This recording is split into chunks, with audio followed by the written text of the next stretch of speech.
Saha çalışmalarımız kapsamında bugün Bostanbaşı mahallemizde incelemelerde bulunduk.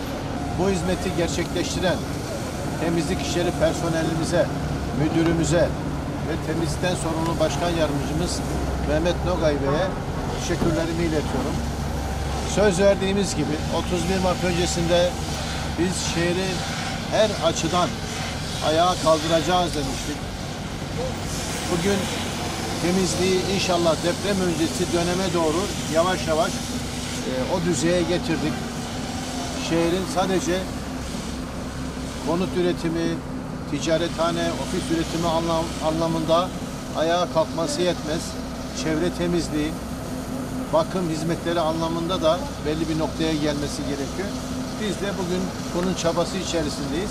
İnşallah hep beraber meclis üyelerimizle, yöneticilerimizle, çalışma arkadaşlarımızla beraber ilçemizi daha yaşanılabilir ve mutlu bir düzeye getireceğiz.